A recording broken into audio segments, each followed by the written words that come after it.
আসসালামু আলাইকুম সুপ্রিয় দর্শক মণ্ডলী, আশা করি আপনারা সকলে খুবই ভালো আছেন। আজকে এই যে ফলনগুলো শুধু দেখুন, আজকে দেখাবো একদম ধামাকাদার দুর্দান্ত ফলন, এত সুন্দর ফলন। বিশেষ করে আজকে আপনাদের যেখানে নিয়ে যাব, এটাকে আমি আখ্যা দিয়েছি কুমড়ো গ্রাম। আপনারা কুমড়ো চাষ অনেক দেখেছেন, যদিও আমার চ্যানেলে বেশ কিছু ভিডিও কুমড়ো চাষ নিয়ে দেওয়া আছে, কিন্তু এই যে দেখুন এখানে যেটা কুমড়ো চাষ হচ্ছে, আপনারা যদি কুমড়ো গ্রাম বলেন কম বলা হবে। যদিও এখন শীতের মুহূর্তে আপনারা বুঝতে পারছেন, সকালে একটু কুয়াশা থাকার কারণে হয়তোবা ক্যামেরা একটু অস্পষ্ট হতে পারে, কিন্তু চলুন আজকে আমার সঙ্গে আপনাদের দেখাচ্ছি সম্পূর্ণ কুমড়ো গ্রাম ঘুরে। ভিডিওটি স্কিপ না করে সম্পূর্ণ দেখার চেষ্টা করবেন। আসসালামু আলাইকুম সুপ্রিয় দর্শক মণ্ডলী, কেমন আছেন আপনারা? দেশ ও দেশের বাইরে যে যেখান থেকে আজকের এই প্রতিবেদনটি দেখছেন, সকলকে জানাই আশার আলো গার্ডেনিং চ্যানেলের পক্ষ থেকে স্বাগত। আপনারা তো জানেন আশার আলো গার্ডেনিং চ্যানেল সর্বদা সবুজের সাথে, সেই সঙ্গে কৃষকেরও পাশে। আজকে এদিকে ব্যাকগ্রাউন্ড দেখে বুঝতে পারছেন, তো আপনারা যদি এটাকে কুমড়োর একটা গ্রাম বলতে পারেন, বা আমি নাম দিয়েছি কুমড়ো গ্রাম। তো সম্পূর্ণ কুমড়ো চাষ হচ্ছে। আর এদিকে আপনাদের ব্যাকগ্রাউন্ডটা দেখালাম, এটা হচ্ছে আমাদের ভাগীরথী নদী। ওপারটা এটা আমরা মুর্শিদাবাদে আছি, তো বাড়ি থেকে বেশ অনেকটা দূর। আর একটা বিষয় হচ্ছে, এখানে একটা দ্বীপের মতো আপনারা দেখতে পাচ্ছেন, ওটা চর, ওটা কিন্তু নদীর মাঝে একটা চর পড়েছে, দেখতে খুব সুন্দর লাগছে। তো আমরা এসেছি এটা কুমড়ো গ্রাম, কয়েক হাজার বিঘা এলাকা নিয়ে এখানে কুমড়ো চাষ হচ্ছে। তো কুমড়ো চাষ আদৌ কি লাভজনক, বা সব থেকে বড় বিষয় কুমড়োর প্রচুর ফলন, সম্পূর্ণ বিষয়টা আপনাদের সঙ্গে শেয়ার করব। আপনারা সঙ্গে থাকবেন। মানুষ কেন কুমড়ো চাষ করবে, আদৌ কি কুমড়ো চাষ লাভজনক, এর কি যত্ন, এর বিঘা প্রতি ফলন কত, সম্পূর্ণ বিষয়টা আপনাদের সঙ্গে শেয়ার করব। তো এই যে কুমড়োটা আপনারা দেখুন কত বড় এর সাইজ, আর অসংখ্য ধরেছে, একাধটা নয়, অনেকগুলো। তো সম্পূর্ণ বিষয়টা আপনাদের সঙ্গে শেয়ার করব। তো আসুন, যার জমি তার সঙ্গেও পরিচয় করাচ্ছি। আসসালামু আলাইকুম। ওয়ালাইকুম সালাম। হ্যাঁ ভাই, তো কেমন আছেন আপনি? আলহামদুলিল্লাহ ভালো আছি। তো অডিয়েন্সের উদ্দেশ্যে আপনার নামটা বলুন, আর আমরা পেজের ভিডিওটি কোথায় করছি। আমার নাম মোহাম্মদ গাফফার শেখ। আপনারা আছে এখন বিধুপাড়া মৌজা। আচ্ছা, আর গ্রামের নাম আপনার? আমার গ্রাম হয়েছে লোকনাথপুর। আচ্ছা, বিধুপাড়া মৌজা। তা এখানে একটা ভাগীরথী গঙ্গা আছে।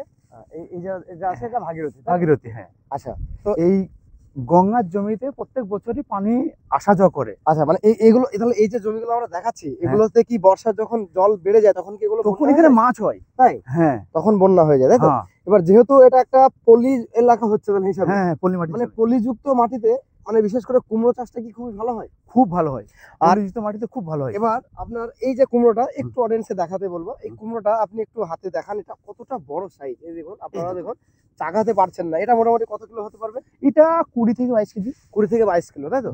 তো এখানে আপনাদের এখানে সম্পূর্ণ এলাকা জুড়ে আমরা একটু যেতে যেতে কথা বলবো, চলুন সামনের দিকে। শুধু দেখানো হচ্ছে, আর আমরা পাশের জমিটাতে যাচ্ছি। যেহেতু আপনারা তো জানেন, বিশেষ করে এটা লতাযুক্ত গাছ, সেই হিসাবে কিন্তু এখানে বেশি জমির ভিতরে যাওয়া যাবে না।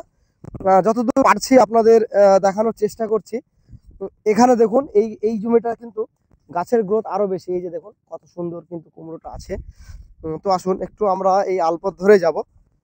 তো ভাই, যেটা বলছিলাম, আপনাদের এই এলাকাতে হ্যাঁ, কত বিঘা এরিয়া বা কত একর জমি নিয়ে মোটামুটি কুমড়ো চাষ হয়, যদি বিঘার হিসাবে বলুন আপনি?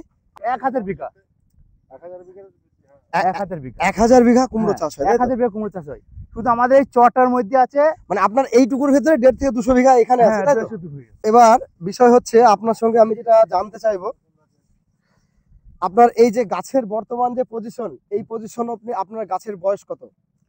আমাদের গাছের বয়স 70, 80, 70 থেকে 75 দিনের মাথায় 75 দিন, তাই তো? 75 দিন চলছে। আচ্ছা, তো এবার আমি 1 বিঘাতে হিসাব করব, যেহেতু এটা প্রতিবেদনটা দেখবে, হয়তো আপনার প্রতিবেদন দেখে অন্য কেউ একটা হয়তো আগ্রহ হবে, বিশেষ করে কিভাবে কি কুমড়োটা চাষ করব।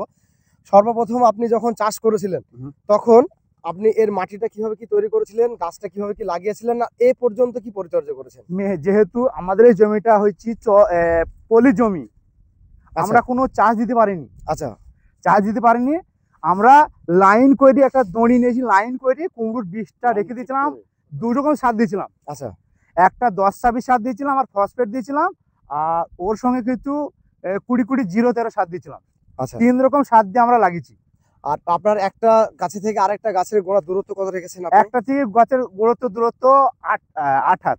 8 হাত, তাই তো? হ্যাঁ। তার মানে আপনার 12 ফুট হিসাবে, 12 মানে 12 ফুট গ্যাপিং করে লাগাতে হবে, তবেই এটা মানে ফলনটা ভালো হবে, ফলনটা তাই তো? ভালো হবে। এবার ঘন হলে একটু ফলনটা একটু দানাটা একটু কমা হবে। এইখানে আপনারা দেখুন, এইখানে একটা জায়গাতে কতটা ফলন, এখানে দেখুন, এখানে আছে 3টে, এখানে একটা 4টে, 5টা, 6টা, মানে এই আমরা যতটুকুতে দাঁড়িয়ে আছি এই এলাকা ভরি মোটামুটি 20টা।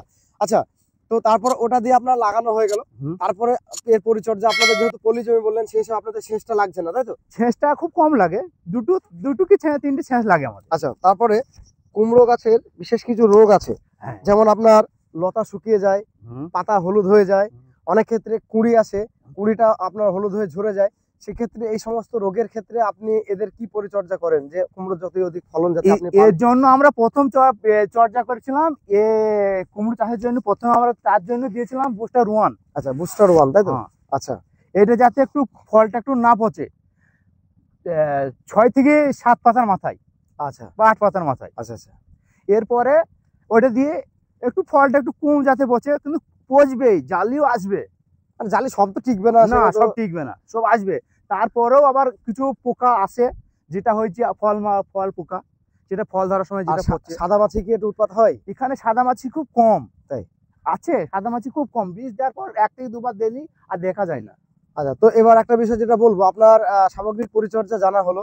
তো 1 বিঘা কুমড়ো চাষে আপনার মোটামুটি খরচা ফার্স্ট স্টেজ থেকে নিয়ে এই যে আপনার এই পজিশন এসেছে এই পর্যন্ত আপনার 1 বিঘাতে খরচা কত আসবে সমস্তটা যদি আপনি লেবার দিয়ে করেন? সমস্তটা লিভার দিয়ে করলে 10,000 টাকা তো আসবেই। 10,000 টাকা খরচা হবে, তাই তো? আর আপনার 1 বিঘা জমিতে যদি কুমড়ো, আপনার তো আমি পর্যাপ্ত ফলন দেখলাম, কিছু কিছু কুমড়ো হাইস্ট কত কুমড়ো ফুলেছেন সেটা আগে বলুন আপনি। আমি হাইয়েস্ট কুমড়ো ফলেছি 60 কুইন্টাল, এক কথায় 6 টন। 6 টন, তাই তো? তো 1 বিঘা জমিতে মোটামুটি 6 টন আপনার ফলন আসছে। তো সেক্ষেত্রে ভালো করা যায়। আর এই বিশেষ করে শীতের কুমড়োটাই কি লাভজনক? শীতের কুমড়োটাই আমাদের একটু লাভজনক বেশি মনে হয়, মানে কারণ এই রেটটা একটু ভালো পাওয়া যায়, একটু রেট একটু ভালো পাওয়া যায়। এটা সবসময় মানে এই জিনিসটা থাকে, পচেটা কম জমির মধ্যে। তো আপনি যেহেতু বলছেন আপনাদের এখানে কয়েক হাজার বিঘা এরিয়া নিয়ে কুমড়ো চাষ হচ্ছে, তো সেক্ষেত্রে যদি অডিয়েন্স কেউ চায় যে আপনার কাছ থেকে কুমড়ো কালেক্ট করবো, মানে তেনারা হয়তো কিনতে চাইলেন, সেক্ষেত্রে কি আপনি বিক্রি করবেন? বিক্রি করবো না কেন, আমরা বেচার জন্য তো চাষটা করেছি। ও আচ্ছা, তো আপনারাও শুনছেন, আমি স্ক্রিনে নাম্বারও দিয়ে দেবো ওনার। তো যদি কেউ আসতে চায় সেক্ষেত্রে পলাশির দিক থেকে যদি আসে বা রেজিনগর বা বেলডাঙ্গার দিক থেকে আসে, আপনার লোকেশনটা বলুন, নাম্বার তো আমি দিয়ে দেবো, ওখানে কন্ট্যাক্ট করে নেবে। আমাদের পলাশির দিক থেকে আসলে হবে, আপনাকে পলাশি ওই ফুলবান হয়ে আসতে হবে, ফুলবান মোড় হয়ে, যেহেতু এখানে কোম্পানির জমি আছে, এখানে 1000 একর জমি আছে, তার মধ্যে আমাদের এখানে একটা গঙ্গা চর বলে জায়গা আছে। আচ্ছা, আচ্ছা, এই যে চরটা আপনাদের আগে দেখালাম, হ্যাঁ, ভাগীরথী, হ্যাঁ, ওই চরের মধ্যে আসতে হবে, তুমি দেখতে পাবে। আচ্ছা, আচ্ছা, এখানে 1000 বিঘি জমির মধ্যে কুমড়ো দেখতে পাবেন, কিন্তু কুমড়ো সব জমিতে আছে কি বলতে। ও আচ্ছা, আচ্ছা, মানে সকলে তো একরকমের চাষি না, কিন্তু আপনার জমিটা আমি দেখলাম, আপনার বিশেষ করে কুমড়োগুলো খুবই ভালো লাগলো আমার। আর একটা বিষয় হচ্ছে, তাহলে এখানে আপনার মোটামুটি 10,000 টাকা আমি বাদ দিলাম, তাহলে আপনার মোটামুটি বিঘে প্রতি আপনার লাভ কত আসতে পারে? যেটা যদি আমাদের নসিবের উপর নির্ভর থাকে, যদি দামটা যদি 10 টাকা পাই তাহলে 50-60 হতে পারে। 10 টাকা যদি রেট পাওয়া যায় পাইকারি, তাহলে সেক্ষেত্রে 50 থেকে 60,000 টাকা আপনার এখানে আসছে, তাই তো? তাহলে আপনার এই যে কুমড়োটা মোটামুটি ম্যাচিউর হয়ে গেছে, এখান থেকে ফলনটা পেতে আপনার আর কতদিন টাইম লাগবে? কোনো মানে মিনিমাম এখানে ম্যাচুরিটি হতে এখনো 1.5 থেকে 2 মাস। ও আচ্ছা, দেখুন মানে টোটাল তাহলে এটা মোটামুটি 4 মাস টাইম লেগে যাচ্ছে নাকি? 4 মাস লাগে, এটা 4 মাস টাইম লাগে, যেহেতু কাঁচাও খাওয়া যায়, কিন্তু কাঁচা নিয়ে গিয়ে অত মার্কেটে খাবে না। হ্যাঁ, হ্যাঁ, সেই হচ্ছে বিষয়। যদি এটা মিষ্টি কুমড়া। তো সামগ্রিকভাবে আপনি যা পরিচর্যা বললেন, এছাড়া কি আর কোনো কিছু করা লাগে? সার দিতে হয় ওই 2-3 বার। না, এখন তো এই কুমড়োগুলো মোটামুটি সেট হয়ে গেছে, এরপর ছেঁচ দেবো, আরেকবার সার দেবো। আরেকবার সার দেবেন, তাই তো? তো সেক্ষেত্রে কি সার দেবেন আপনি? ওই এবার লাস্ট সার দুটি দেবো, ইউরিয়া দেবো, আর এর সঙ্গে কিছু 10-20 সার দেবো। আচ্ছা, আচ্ছা, তো এখানে দেখুন, এখানে কিন্তু প্রত্যেকটা কুমড়োই খুবই সুন্দর, গড়পড়তা মোটামুটি 10 কিলো করে এখনই চলে এসেছে। তো সামগ্রিকভাবে তাহলে কুমড়ো চাষটা কি বলবেন, যে শীতের কুমড়ো যদি কেউ চাষ করতে যায় সেক্ষেত্রে কি শীতের কুমড়োটা লাভজনক? 100 বার লাভজনক। দেখুন কত সুন্দর। তাহলে আপনি যেটা হিসাব দিলেন, মোটামুটি আপনার বিঘা প্রতি ফলন বললেন 6 টন, আর যদি আপনার বাজার মূল্য 10 টাকাও কিলো পাওয়া যায়, সেক্ষেত্রে আপনার মোটামুটি 50,000 টাকা একটা ইনকাম 1 বিঘা জমি থেকে আসবে। ওটা আপনার মোটামুটি 4 মাসের একটা ফলন। হ্যাঁ। তো আশা করি এখান থেকে আপনারা যদি কুমড়ো চাষ করেন, সেক্ষেত্রে অন্যান্য ফসলের থেকে হিসাবে যেটা পাওয়া যায়, আপনি যেটা ক্যালকুলেট করলেন, সেক্ষেত্রে কিন্তু এটা লাভজনকই হচ্ছে।